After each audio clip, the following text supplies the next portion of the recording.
아가서 1장 9절부터 11절까지입니다. 내 사랑아, 내가 너를 바로의 병거의 준마에 비하였구나. 내 두 뺨은 따은 머리털로 내 목은 구슬깨미로 아름답구나. 우리가 너를 위하여 금사슬에 은을 만들리라. 아멘. 기도하겠습니다. 하나님의 사랑에 붙들려 살아가는 것이 하나님 백성된 자녀입니다. 우리가 하나님의 자녀로 부름받았을 때 과연 그 사랑을 어떻게 알고 있고 얼만큼 경험하고 살아가는지 참 의문입니다.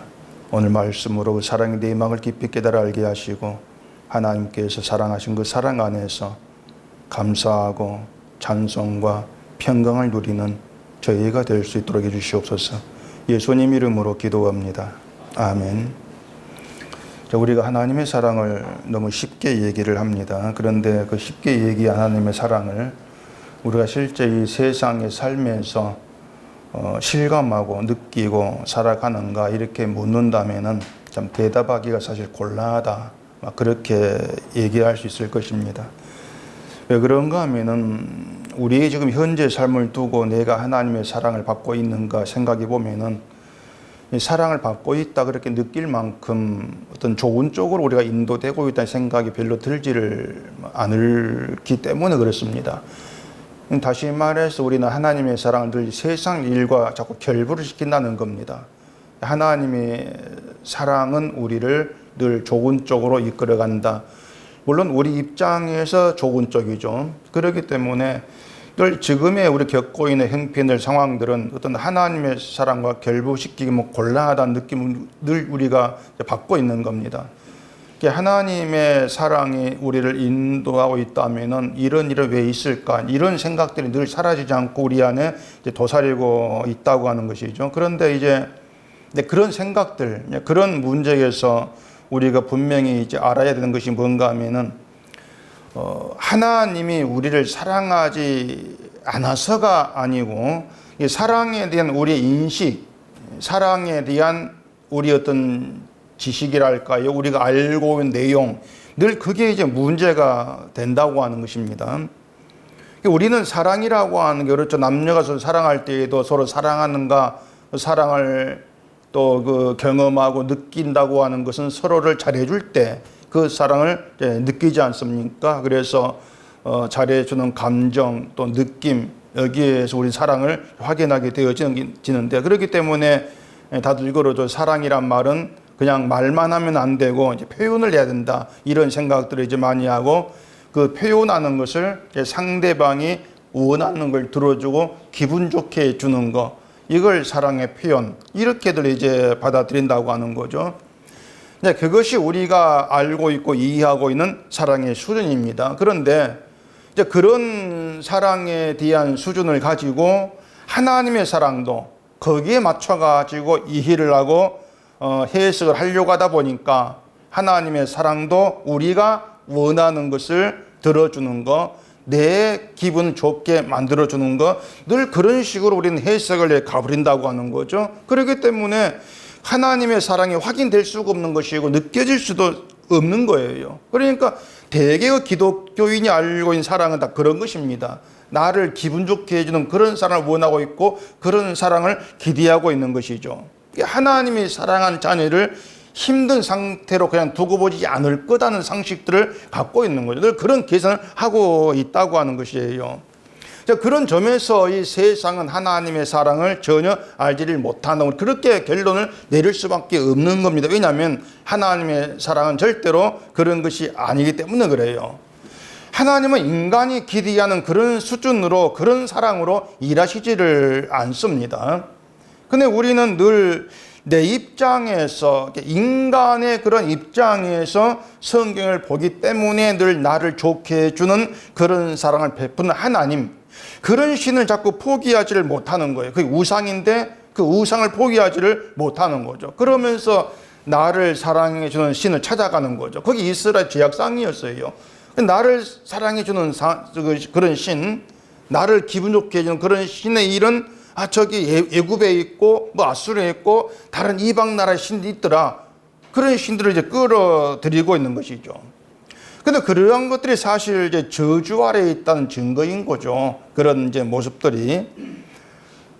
기독교인들이 이제 인간이 지옥 가는 것은 예수를 믿지 않아서다. 그렇게들 알고 있습니다. 그래서 인생 막바지에 가가지고 예수를 믿으면 되지 않겠는가. 그런 계산도 이제 하고 있죠. 근데 그런 것들 잘못 알고 있는 것이에요.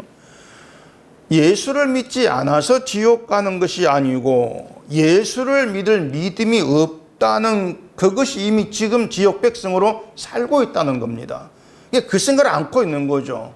내가 지금 예수를 믿지 않아? 그럼 나중에 가가지고 믿음이 되겠네. 그런 문제가 아니고 지금 내게 예수를 믿는 믿음이 없다는 것 자체가 저주받은 백성이다. 지옥 백성이다. 그 증거라고 하는 거예요.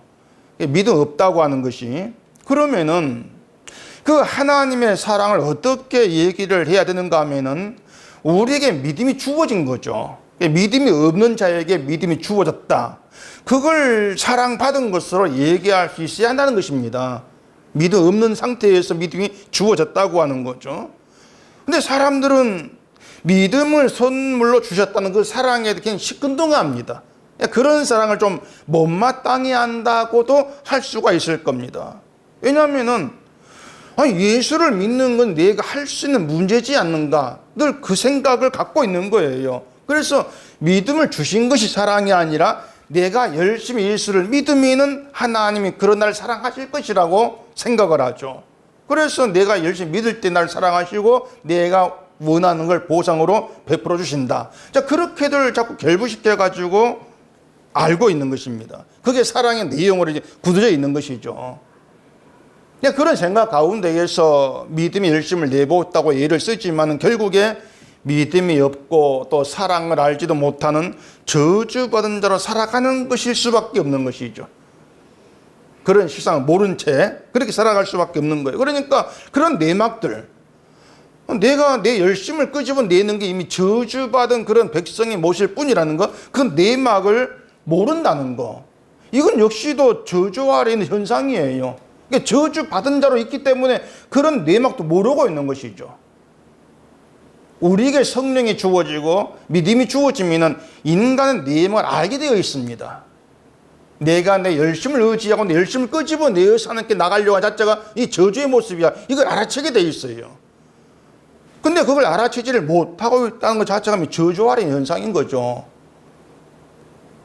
우리가 하나님의 사랑에서 먼저 알아야 되는 것이 뭐냐면은 하나님의 사랑은 찾아오시는 것이 내가 찾아가는 것이 아니라는 거예요.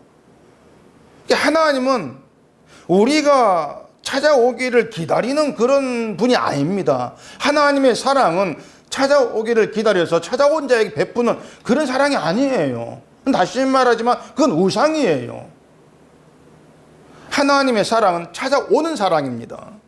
성경 어디를 봐도 찾아가신 것이지 찾아오기를 기다리는 게 없어요. 자, 창세기에서 선악과를 먹은 인간에게 찾아가셨으면 이게 사랑이거든요. 사실은요. 그게 사랑이에요. 찾아가신 거. 찾아가시고 부르신 것이죠. 아담아. 하나님이 죄 지은 인간이 찾아와서 회개하기를 기다린다. 그렇게 하셨다면은 인간의 구원은 영영 끝나는 거 없는 거예요. 하나님이 찾아온 상태에서 자기의 죄를 감추려고 하고 내가 아닙니다 이렇게 나오는 그런 인간이 자기 죄를 끄집어내고 회개한 상태에서 찾아간다? 그걸 어떻게 기대합니까? 이처럼 찾아오시는 사랑을 기독교인들이 반대로 알고 있는 것인데 찾아가야 되는 것으로.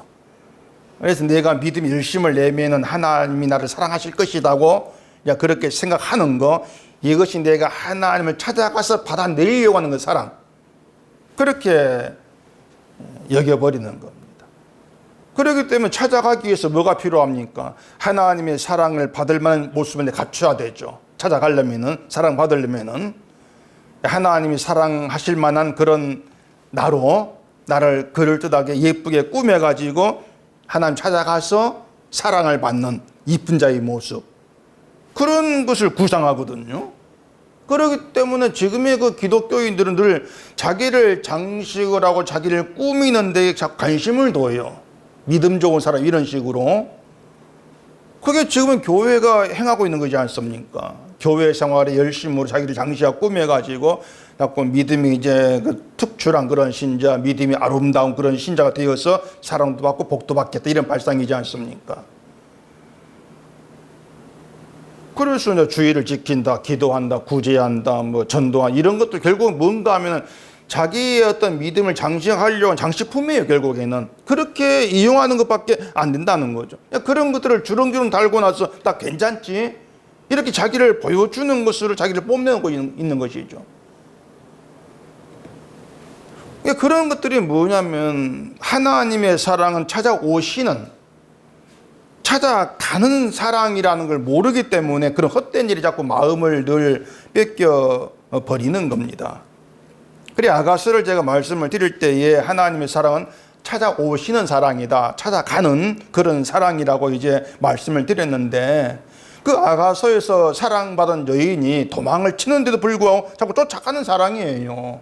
쫓아가요 사랑이. 마치 스토커 같은 그런 사랑이란 말입니다. 사랑을 거부하고 도망치면은 너 사랑 안에 잘라버린 것이 아니고 쫓아가면서 내 사랑아 내 사랑아 계속 이렇게 말씀하고 있는 거죠. 이것이 뭐냐면은 그 사랑은 사랑을 받는 자에게서 어떤 조건도 보지 않고 요구하지도 않고 있는 사랑이라는 것이죠. 이것이 우리가 선뜻 이해하기 힘든 사랑인 거예요. 이게 세상 상식은 이해가 안 되는 거죠. 분명히 세상의 시각은 저 사람은 사랑받을 만하고 사랑받지 못하면 자꾸 나누게 되어 있습니다. 그렇기 때문에 아니 어떻게 저런 사람을 사랑하지 늘 이런 의문이 있는 경우가 많이 있는 것이죠.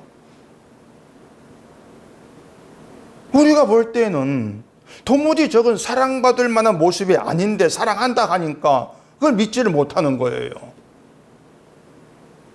그래 사람들이 자꾸 안심하려고 하는 건 내가 사랑받을 모습을 갖춰가지고 사랑한다 했을 때 거기서 안심을 하죠. 사랑의 조건 안에 있으니까. 결국에 지금의 이 기독교인들은 사랑받는 거에만 관심을 두고 있고 왜 사랑하는가 그 사랑의 정체, 사랑의 내막, 사랑의 내용 이런 데에는 관심이 없습니다. 뭐 사랑받으면 됐지 뭐 이걸로 끝나는 거예요. 나 사랑받으면 됐지. 그렇기 때문에 사랑의 내용에 들어가서 사랑에 감동하고 사랑에 감탄을 하고 야 이게 이런 게 사랑이구나. 그런 게 사실 사라지고 없는 거예요. 그게 신자의 사랑의 노래가 찬송이 돼야 되는데 그게 없는 거죠. 사랑받은 것만 하려고 확인하려고 하고. 오늘 본문 내용이 이제 여인을 사랑하는 왕이 그 사랑하는 여인에 대한 표현의 이제 그 내용입니다. 9절부터 다시 보십시다. 내 사랑아 내가 너를 바로의 병거의 준마에 비하였구나. 내 뒷밤은 따은 머리털로 내 목은 구슬깨미로 아름답구나. 우리가 너를 위하여 금사슬에 은을 박아 만들리라. 9절에 바로의 병거의 준마 이렇게 얘기하는데 그 병거는 그 영화에 나오죠. 왕이 막 말 타는 그 전차 이 병거고 준마는 안마를 얘기합니다. 안마를 뜻하는 거예요. 그러니까 왕이 타는 전차를 끄는 이제 말이니까 온갖 장식품으로 이제 장식을 했지 않겠습니까? 막 보석도 붙이고 이상 막 좋은 막 천도 갖다 붙이고 말이죠. 이제 그런 그 아름다운 바로의 병거의 준마에 이제 사랑한 여자를 비유해 가지고 표현을 하고 있는 겁니다. 그 10절에서도 뒷밤은 따은 머리털로 목은 구슬깨미 아름답다 이렇게 표현을 해서 말하는데 사실 이게 여인의 실제 모습은 아니란 말이에요. 실제 모습이 생겨가지고 야 넌 이렇게 아름답구나 이렇게 얘기한 아니란 얘기입니다. 왜냐하면 여인은 지금 포도원에서 일하느라고 얼굴이 이제 햇볕에 쬐어져 가지고 거무스름한 그런 모습으로 얘기했지 않습니까? 물론 뭐 남자에 따라서는 이제 그런 막 검은 그런 모습 예쁘게 보일 수 있겠지만은 일반적으로는 본문처럼 이제 그런 여인을 아름답다 이렇게 표현하지는 않습니다. 그러면 여인에 대한 왕의 사랑이 실제로는 여인이 볼품이 없고 예쁘지 않은데 그냥 듣기 좋은 말로 넌 아름다워 그렇게 말로 얘기해 주는 그런 표현인가 하면 그렇지도 않은 거예요. 실제 왕에게는 그 여인이 사랑해, 아름다운 그런 모습으로 여겨진다는 겁니다. 왕에게는 여인이 그런 거예요. 다만 그 여인의 아름다움이라는 것이 우리가 생각하는, 우리가 알고 있는 그런 수준에서의 아름다움이 아니라는 거, 이걸 우리가 염두에 두고 있어야 하는 것이죠. 얼굴이 예쁘다든가 마음이 곱다든가 그런 걸 가지고 넌 아름답다 이런 수준이 얘기하고 있는 것이 아니라는 것입니다. 여인을 보고 여인을 초점으로 해서 아름답다 이렇게 얘기하는 것이 아니다, 그런 얘기예요. 그러니까 남자의 마음을 사로잡을 만한 어떤 모습이 있었어, 뭔가가 있었어, 그걸 보고 그런 여인을 아름다운 것으로 얘기하는 것이 아니라는 얘기죠. 이게 뭔가 하면은 지금 왕의 사랑은 우리와는 다른 시선으로 여인을 바라보고 있는 겁니다. 우리가 어떤 여인을 바라보고 아름답다, 사랑한다 이렇게 말하는 것과 다른 시선으로 여인을 보고 있는 거예요. 그러면서 우리가 보지 못한 아름다움을 여인에게서 보면서 내 사랑아 이렇게 불러주고 있다고 하는 겁니다. 그게 본문 내용이에요. 이제 이것이 하나님과 신자의 관계에서 발생하는 사랑에 대해서 어떻게 이 일을 해야 될 것인가를 보여주는 그런 내용이 되는 겁니다. 우리도 하나님의 사랑을 얘기하고 하나님 우리를 사랑한다고 알고 있고 그렇게 믿고 있지 않습니까? 그러면은 그렇게 하나님과 신자 관계에서 발생한 사랑, 우리가 어떻게 일을 해야 될까? 어떻게 일을 하는 것이 우리가 살아가면서 그 사랑을 느끼고 알 수 있는 그러한 내용이 될 것인가? 이걸 오늘 본문에서 우리가 생각해 봐야 될 그런 문제가 된다는 것이죠. 로마서 10장 15절 이런 얘기합니다. 보내심을 받지 아니하였으면 어찌 전 발이요 기록된 바 아름답도다 좋은 소식을 전하는 자들의 발이함과 같으니라. 많이 들어본 내용이죠. 좋은 소식을 전하는 자들의 발을 아름답다 이렇게 얘기하는데, 이것이 여러분 알다시피 그 발 자체를 두고 아름답다 이렇게 말하는 게 아니지 않습니까? 그 좋은 소식을 전하는 자들의 발이 늙은 사람이 발이라면은 그런 발을 아름답다 이렇게 얘기하겠습니까? 그래서 따지고 보면은 여기서 말한 지금 아름다움의 기준, 그게 좋은 소식이죠. 좋은 소식이 아름다움의 기준인데 그 좋은 소식의 주인공이 예수님이란 말이에요. 주인공이. 근데 이걸 또 우리가 또 곡해를 하면은 예수님을 전하는, 다시 말해서 전도하기 위해 다니는 그 발이 아름답다 이렇게만 생각하면 그게 잘못된 거예요. 우리는 그렇게 쉽게 생각하거든요. 전도하는 발이 아름다워. 그런 얘기 아니에요. 그렇게 생각하기 때문에 이 기독교인 전도를 하면은 전도하는 자기를 아름다운 일을 하는 것으로 또 그렇게들 받아들인단 말입니다. 인간들 그렇게 이제 자기에게 초점을 두고 옥기를 해요. 그게 인간 버릇이에요. 아주 그거 나쁜 습성이에요. 좋은 소식을 전하는 발이 아름다워. 내가 전도해? 내가 아름다운 거네? 그러니까 자기를 치장하고 모든 걸 자기한테 끌어들여가 자기를 돋보이는 그런 식으로 해설하는 것이죠. 좋은 소식의 주인공은 예수님이라겠습니다.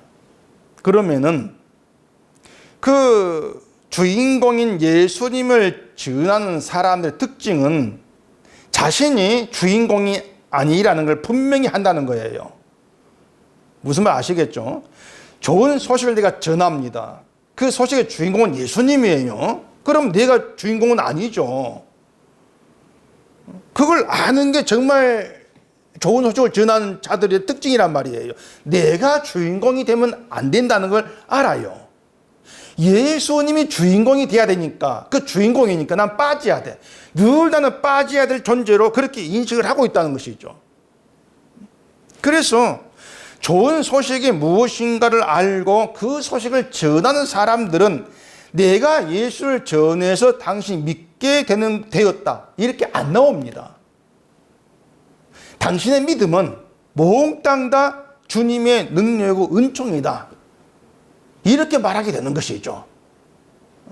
이것이 온전히 예수님만 전하는 것이고 이들의 발이 아름답다 이렇게 얘기하는 거예요. 그 발이 아름다운 것이 아니고 그 주가 아름답다는 것이죠. 그 소식 자체가, 예수님 자체가. 그러니까 그들의 발에는, 그들이 다니는 발에는 예수님만 있고 자기가 없기 때문에 예수로 인해서 아름답다. 그렇게 표현되고 있는 거예요. 이 사랑도 마찬가지입니다.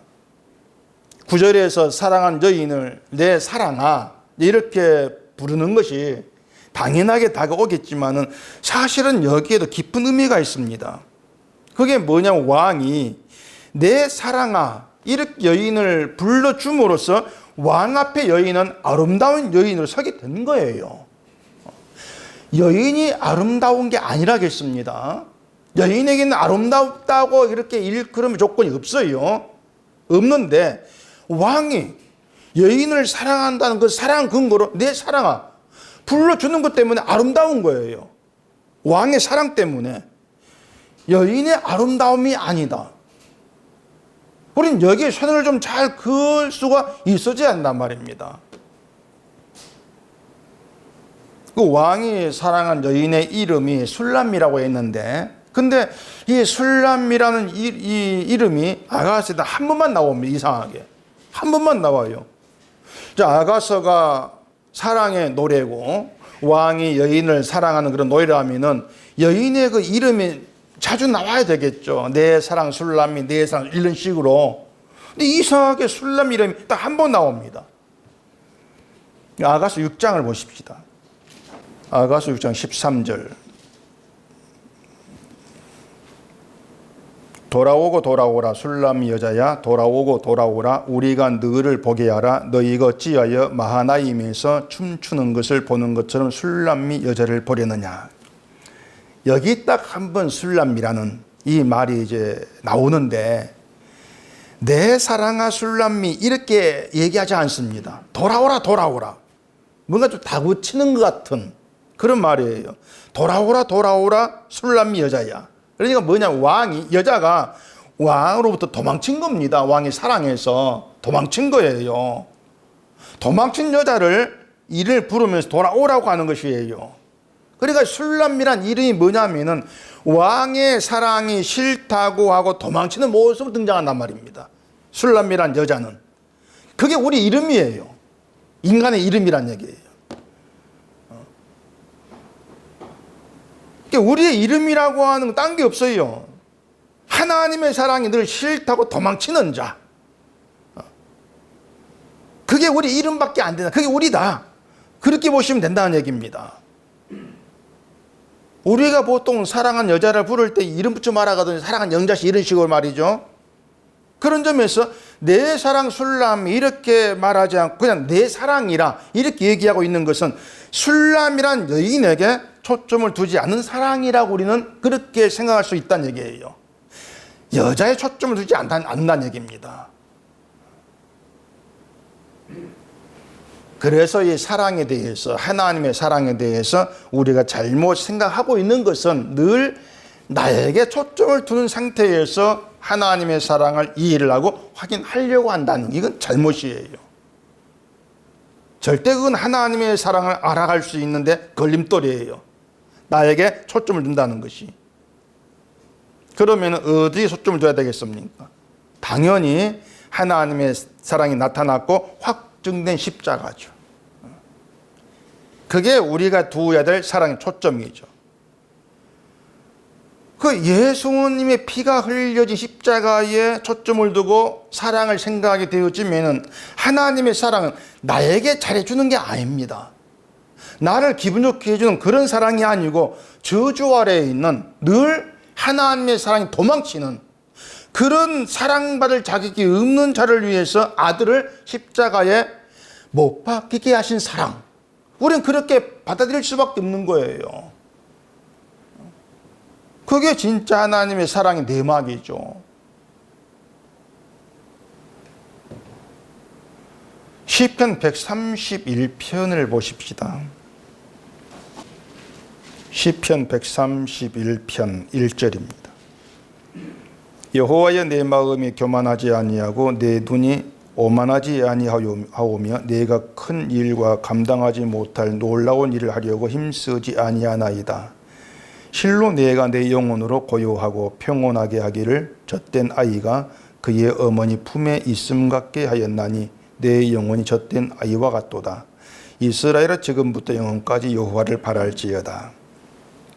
여기에 젖된 아이가 등장을 하는데, 자, 엄마가 그 젖된 아이를 바라본 시선은 온통 사랑이지 않습니까? 온통 사랑이에요. 엄마가 아이를 바라본 시선은. 그 젖된 아이가 뭐 엄마에게 사랑을 받을 만한 무슨 일을 했겠습니까? 그건 없는 거예요. 아이에게는 아무것도 없어요. 아이가 뭐 엄마의 사랑 이런 걸 알고 뭐 생각이나 하면서 젖을 먹으면 감사합니다 이런 거 아니지 않습니까? 또 엄마는 아이에게서 내가 너 젖 주는데 네가 내 사랑을 아느냐 확인하려고 하지도 않아요. 오직 하나예요. 내가 너를 낳았다는 거예요. 그 관계 하나밖에 없어요. 내가 너를 낳았다. 그걸 하나로 엄마는 그게 만족이죠. 내가 너를 낳았어. 그걸 이미 사랑으로 충만하다 그 말입니다. 그것 하나로 아이는 엄마로부터 일방적으로 사랑받는 아이로 존재하는 거예요.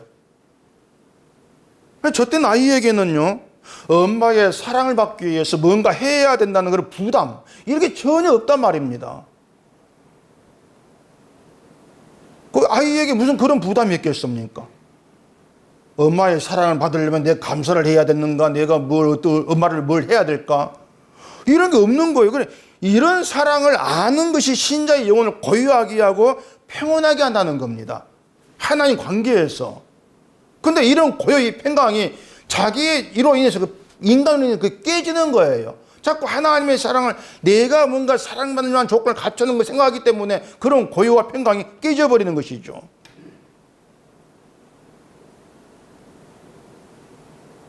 젖된 아이가 어머니 품에 있는 그 고요와 그 평온함, 이걸 기독교인들이 놓치고 있습니다. 이걸 몰라요.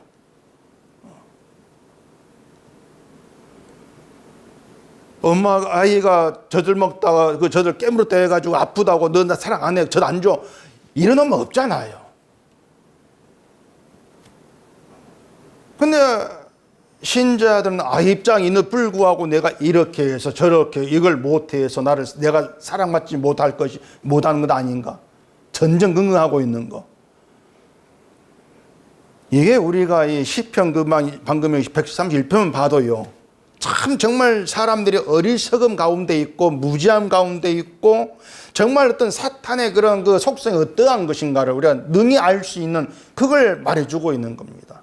늘 사탄이라고 하는 것은 나를 바라보게 하는 거, 뭔가 나에게로부터 조건을 찾게 하려고 하는 거, 그게 사탄의 그런 속성인 거예요. 왕이 여인을 향해서 내 사랑아 이렇게 불러주는 것도요, 너는 나의 그냥 일방적이고 무조건적인 사랑을 받는 존재가 되었어, 이것입니다. 그냥 딴 거 안 본다니까요. 내가 너를 사랑했어, 사랑한다, 내 사랑을 너에게 주었어, 그걸로 끝나는 거예요. 그러니까 그 사랑을 알게 되어진다면 어떻게 하면은 왕의 사랑을, 하나님의 사랑을 받을까, 이게 나올 수가 없다는 것입니다. 그게 나와지는 것 자체가 이미 사랑을 모른다는 거예요. 사랑 밖에 있다는 것이죠. 정말 그 사랑에 초점을 두게 되어지면 신기한 게 사랑이 신기하게 다가올 수밖에 없어요. 나 같은 자를 사랑한, 나를 사랑하는 그 사랑이 참 신기하다, 놀랍다, 감동이 되고 그 자체 감사가 되고 그렇게 되어지는 것이죠. 왕의 사랑이 나를 사랑의 존재로 만들어 버리는 것, 하나님의 사랑이 우리를 사랑하는 존재로 만들어 내버린 것이에요. 이걸 아는 그런 신자, 왕의 사랑이 나를 사랑받는 존재로 만들었어, 이런 고백이 있는 그런 사람, 이게 정말 사랑의 내막을 아는 사랑받는 자의 고백이라고 말할 수가 있죠. 이게 사랑의 내용입니다. 그 젖된 아이 같다는 말 다시 생각해 보세요. 젖된 아이는 자기를 생각하지 않는다겠습니다. 그냥 아이는요, 젖을 주는 엄마에게만 시선을 맞추면 되는 거예요. 엄마에게만. 엄마는 아이의 그 시선으로 정말 기뻐하지 않습니까? 엄마에게는 아이 자체가 사랑 덩어리다. 그렇게 생각하면 돼요. 그게 신자니까. 그게 하나님과 사랑 관계에 있는 신자니까. 물론 말씀드린 것처럼 우리가 사랑받으라만 해서 사랑 덩어리는 아니죠. 하나님의 사랑이신 예수의 피로 덮인 자이기 때문에 사랑 덩어리 이렇게 말하는 거예요. 예수의 피 안에서. 신자라고 하는 건 예수의 피 없이는 발생할 수 없는 존재입니다. 예수의 피 없이는. 예수의 피로 낳은 하나님의 자녀. 이렇게 보시면 돼요. 예수의 피로 낳았다. 그 모든 것이 예수의 피로 나아져서 우리가 신자 되어진 이 모든 것들이 우리에게 뭐 예수고 십자가고 아무 관심도 없을 때, 그때 하나님 계획으로 인해서 되어진 일이에요. 온전히 하나님으로 말미암아서 하나님의 계획이, 하나님의 뜻이 우리를 사랑받는 자로 만들어 놓으신 거예요. 근데 그런 사랑에 부름받아 나와 있는 게 신자인데, 우리가 신자라고 하면서 사랑받으려면 내가 잘해야 되겠다 그런 생각을 고민하고 염려하고 있다면은 그건 시선을 하나님의 사랑이 아닌 나에게 두고 있는 것이다. 엄마에게 시선 두는 게 아니란 얘기예요. 이런 영혼은 고요하고 평온할 수가 없는 거예요. 항상 불안하고 염려하고 흔들리고 나를 보면서 그럴 수밖에 없어요. 그러니까 자꾸 전화해가지고 뭐 내가 이런데 뭐 믿음이 있는 겁니까? 사랑받는 겁니까? 이런 쓸데없는 그런 물음이나 하고 있는 것이. 고요하고 평온하지 못한 영혼으로부터는 하나님의 사랑에 대한 감사의 고백을 기대할 수가 없습니다. 하나님의 사랑에 감사가 나온다. 이미 그 자체 영혼이 고요하기 때문에, 평온하기 때문에 감사가 나오는 거죠. 사랑을 알았기 때문에. 젖된 아이에게는 엄마의 품 자체가 온통 사랑인 것처럼 하나님 품이 사랑이에요. 우리 신자에게는 하나님 품 자체가 사랑이다. 우리가 믿음에 대해 실패를 해도 그 실패조차도 이미 용서로 품고 계시는 사랑이란 얘기죠. 하나님의 사랑의 세계입니다. 그것이 실패했으니까 던져버린 것이 아니고 실패해도 용서로 품고 계세요. 그게 십자가 피지 않습니까? 용서로 품고 계신다. 그 사랑을 알게 하려고 늘 우리가 실패한 자랑을 깨닫게 하시는 거예요. 그게 말씀이, 그게 성령이란 얘기입니다. 그래서 제가 늘 말씀을 드리지만, 우리가 믿음이 있다면, 믿음 안에 있으면 실패하면 안 된다 생각 버려야 됩니다. 그건 절대 믿음 안에 있는 게 아닙니다. 믿음은 우리를 넌 성공한 자에 만들려고 하는 것이 아니에요. 넌 실패자다, 이걸 자꾸 끄집어내면서 그 실패의 자리에서 하나님의 용서의 사랑을 아는 자로 만들어가는 겁니다. 그게 믿음이에요. 그러려고 성령이 오신 거예요. 근데 자꾸 믿음이 있으면 뭔가 내가 잘해야지, 실패하면 안 돼, 이런 생각이 하나님의 사랑을 향한 시선을 가리는 벽이 되는 거예요.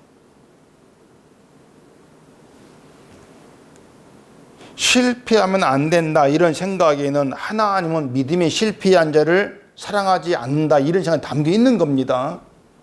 그렇기 때문에 실패하면 안 되는 생각이 나오는 것이죠.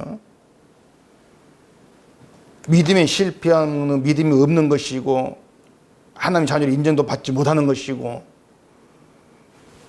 이런 이제 생각들이 이미 믿음 밖에 있는 것이고, 자꾸 내가 하나님께로 독립해가지고 내가 나를 책임지려고 하는 그런 발상에 지나지를 아니한다는 겁니다. 자꾸 내 실력 가지고, 내 실력으로 사랑을 받아내겠다는 이런 발상이죠. 그게 저주받은 자의 모습이란 얘기예요. 저주 아래 있는 자의 모습이다. 지금의 대개 기독교인은 사랑 그렇게들 알고 있고 이것이 이제 사랑에 대한 기독교인들의 무지예요. 그런 무지 가운데에서 뭐 사랑을 아무리 얘기해봐야 의미가 없는 겁니다. 결국 뭐 사랑 노래하다가 하나님 사랑 밖에서 그렇게 놀다가 지옥 가는 끝나버릴 수밖에 없는 거죠. 사랑을 모르는 자로. 여러분이 알고 계셔야 될 하나님의 사랑 가장 기본적인 가장 쉬운 거, 우리의 실패에도 변하지 않고 끝까지 쫓아오시면서 사랑해 주고 도망치는 우리를 향해서 내 사랑아 그렇게 불러주신다는 겁니다. 늘 도망치는데 내 사랑아 부르시면서 사랑 붙들어 내시는 거, 그게 사랑이에요. 그래서 내 실패가 있는 그 자리에서 나는 자꾸 실패하는데 그걸 알았을 때 그 자리에서 하나님의 사랑을 신뢰하게 되는 거, 그게 믿음인 겁니다. 그렇게 하나님의 사랑으로 새로운 피조물된 사람을 가리켜서 신자다, 성도라 이렇게 일컫는 것이죠. 우리가 그런 사랑의 내막을 알아가게 되고 그 사랑의 눈이 열리게 된다는 게 신자로 축복인 거예요. 그게 행복인 것이에요. 신자로서. 왜냐하면 그런 사랑 가운데서 영혼의 고요와 평강을 맛보게 되어지니까 그게 행복이죠. 아무리 교회 생활에 열심히 뭘 한들요, 그 영혼이 고요하지 못, 행복하지 않은 거지, 행복하지 못한 겁니다. 늘 불안해가지고 열심히 하다가 뭔가 게을러지면은 이러면 안 되는데 그게 무슨 행복이고 무슨 기쁨이에요? 그럼 무슨 감사입니까 그것이?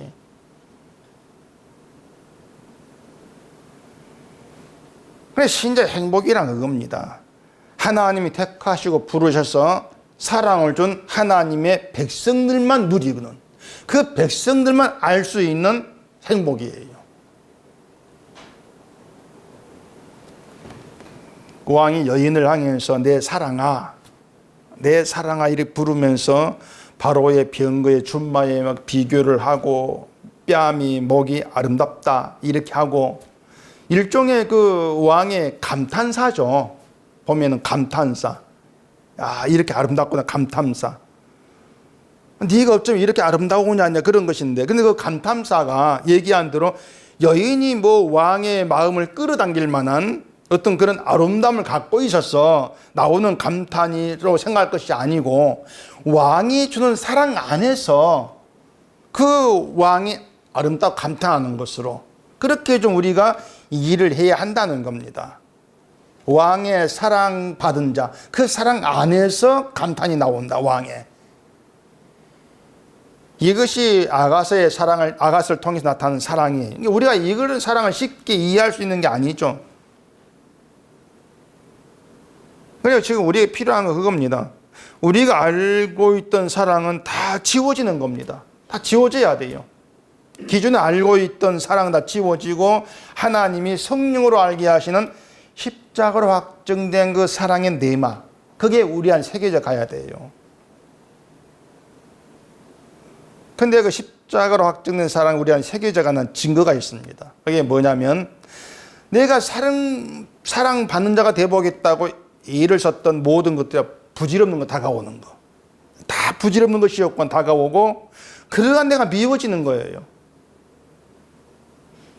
실패하지 않은 자가 되어가지고 사랑받겠다고 내가 힘써서 하나님께로 나가려고 했던 모든 것들이 헛된 수고 내가 그게 하나님의 사랑을 멸시하는 것이었구나 이렇게 알아채게 되어지는 거.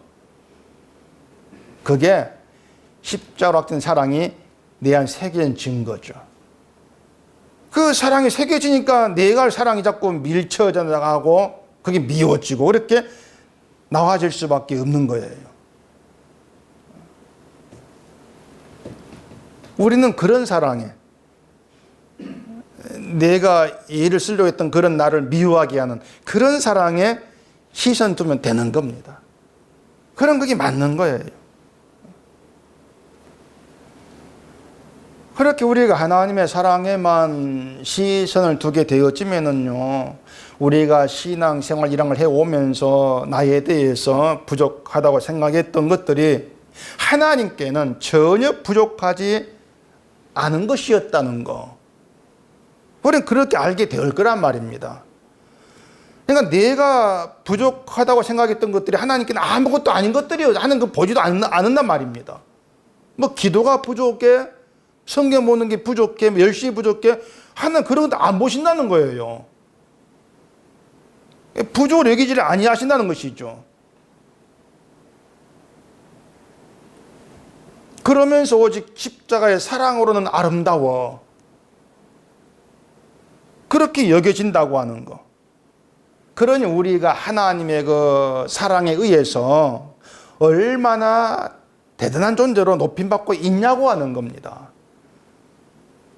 그러니까 하나님은 하나님의 사랑으로 우리를 대접하고 있는 거예요. 하나님의 사랑으로.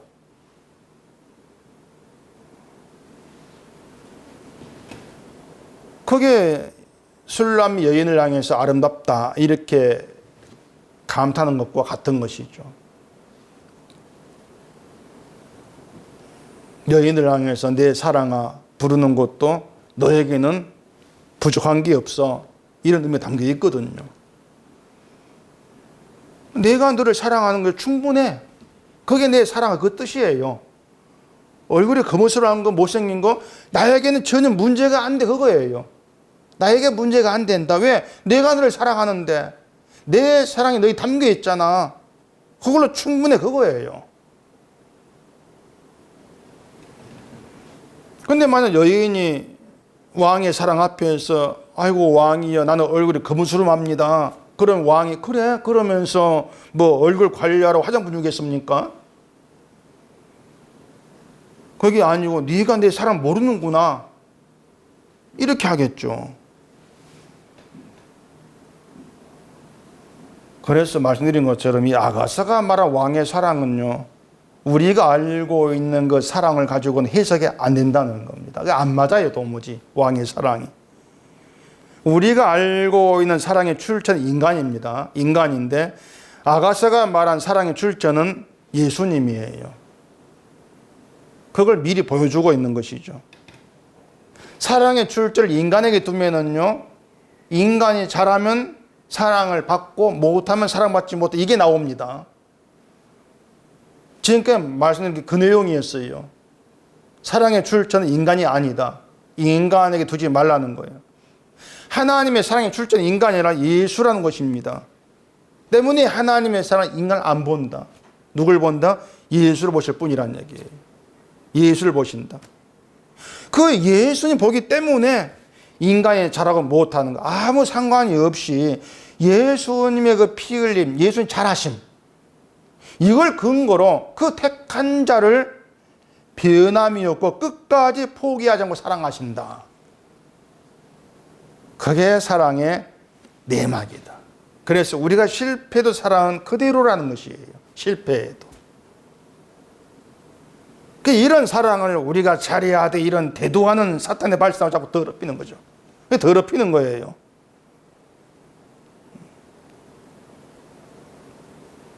성경이 우리에게 실패를 끄집어내고 넌 실패한 자에 자꾸 보게 하시는 것은 그 사랑의 내막으로 우리를 끌어가기 위해서 진짜 이게 사랑인 걸 알게 하기 위해서 우리가 실패한 자이고 우리가 사랑받지 못할 자를 자꾸 끄집어내는 거예요. 그래서 말씀을 제대로 본다는 것은 말씀을 통해서 나는 실패한 자이고 실패한 자일 수밖에 없다는 사실을 보는 것이죠. 그게 진짜 말씀을 보고 있는 거예요. 성경을 보는 것이죠. 그게 아니면 성경 읽을 뿐이지 성경 보는 게 아닙니다. 그 소위 열심히 있다는 기독교인들은 자기가 하나님을 사랑한다고 착각을 합니다. 열심히 있으니까 사랑한다. 내 열심을 사랑의 징표로 자꾸 내세우는 것이죠. 근데 그런 생각이 뭔가 하면은 나도 나의 행함으로 구원될 수 있어 이런 발상에 지나지 않는 것이고 이것은 십자가의 구원이 능력이라는 것, 십자가 구원의 능력이라는 것을 부인하는 그런 결과밖에 안 되는 거죠.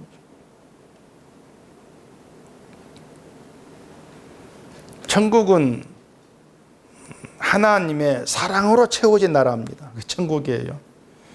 누가복음 14장 가보십시다. 누가복음 14장 23절입니다. 주인이 종에게 이르되 길과 산 울타리 가로 나가서 사람을 강권하여 데려다가 내 집을 채우라. 내가 너희에게 말하노니 전에 청하였던 그 사람들은 하나도 내 잔치를 맛보지 못하리라 했다 하시니라.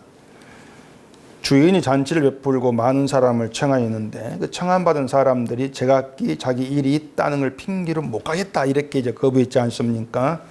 이게 하나님과 천국에 대한 평소 우리 생각이라는 겁니다. 주인이 잔치를 베풀고 와라 그러면은 다른 일 다 제쳐두고 그 주인이 잔치라는 그것 때문에 즐겁게 가는 게 아니고 가기를 거부하는 게 우리 인간성이라는 거예요. 그것도 이 세상 그 일 때문에 뭐 밭쌌다 소샀다 이런 것 때문에 못 거기를 가기를 싫어한다. 그게 인간성이라는 겁니다. 그게 뭔가 하면은 자 하나님이 천국에 잔치를 베풀었다 그러면은 와라 그러면은 기쁜 마음으로 달려가는 것이 아니라 거부한다는 거예요. 그게 우리입니다 사실은요. 그래서 주인은 길과 산울타리 가로 나가서 사람을 강권하여 집을 채우라고 하죠. 이 사람들은 그냥 길을 가던 자들이었습니다. 그런데 강권에 의해서 잔치에 가게 된 것이죠. 이게 우리가 천국에 들어가게 된 내막이라는 겁니다. 천국 가려는 생각도 없었는데 주인의 강권에 가게 된 것이고 강권한 그게 사랑이라는 거예요. 강권하는 것이. 때문에 천국은 강건이라는 사랑에 의해서 채워진 나라가 되는 것이고 그 채워진 사람 누구냐면은 나는 내 스스로 온 것이 아니고 사랑이 날 강건해 오게 된 것 뿐이야. 내 인간성 가지고는 천국 못 와. 이걸 아는 사람이라는 거예요. 그런 사람은 천국이 채워져요. 근데 뭐 천국 가라 이렇게 하세요. 이런 말이 무슨 말이냐는 것입니다. 이건 아예 천국 문을 가로막고 있는 거죠. 다른 천국을 가짜를 만들어가지고 그것만 봐라 그걸로 가게 만드는. 그래 교회가 정말 위험해요. 지옥문 열어놓고 그걸로 집어넣고 있는데 그걸 모르고 있는 거예요. 그걸 눈치를 채는 게 필요한데.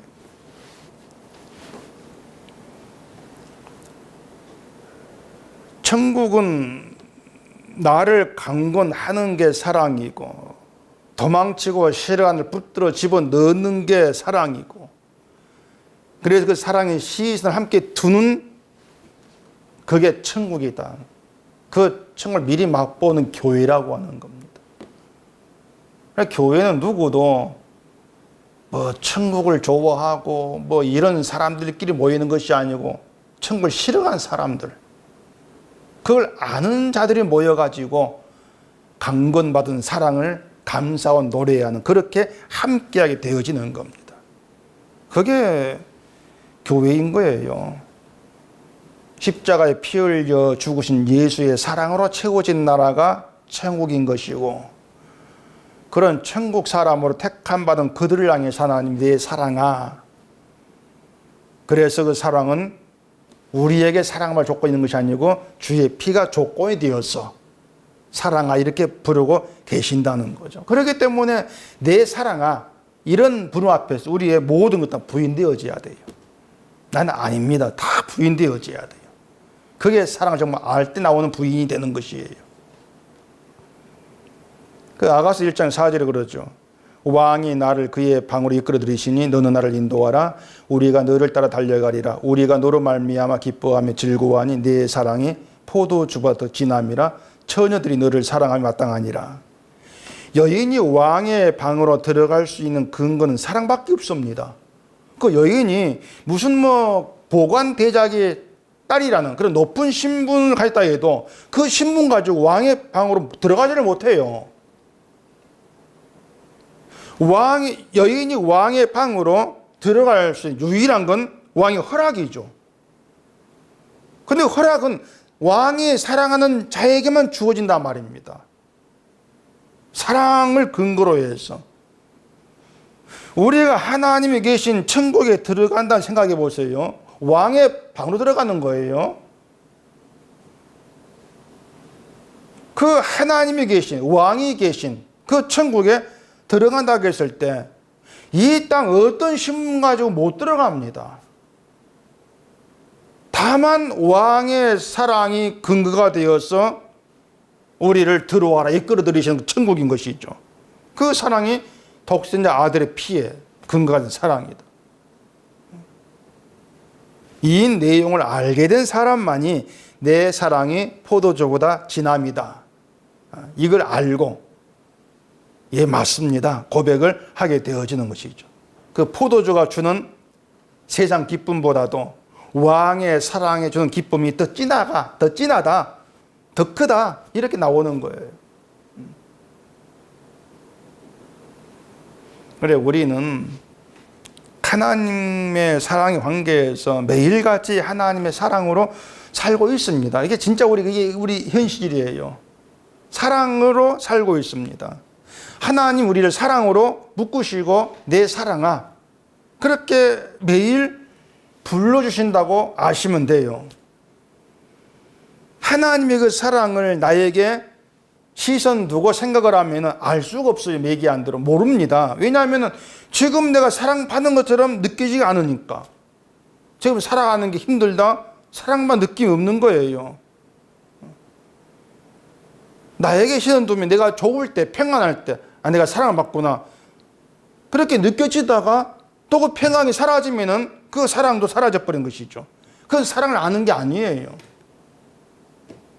그래서 시선을 하늘에 두고 예수께 두라 이렇게 말씀을 드리는 겁니다.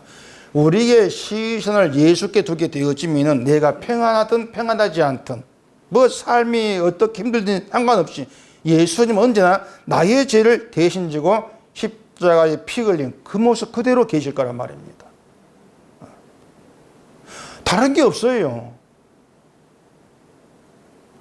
세상 일이 비록 편치 않다 할지라도 예수의 사랑에 내가 묶여 있다는 것 이것이 나에게 베풀어진 사랑의 혜택이다. 여기에 눈이 열리게 될 때 비로소 오늘 사는 것도 은혜고 사랑이다. 이런 고백이 나와지면서 그게 감사가 되고 그게 기쁨이 되는 것이죠. 그래 성령이 우리에게 하시는 일도 오늘을 사는 것도 은혜와 사랑이라는 것을 알게 만들어 가시는 거예요. 그것 때문에 우리 죄를 드러내시면서 책임을 하신다는 얘기입니다.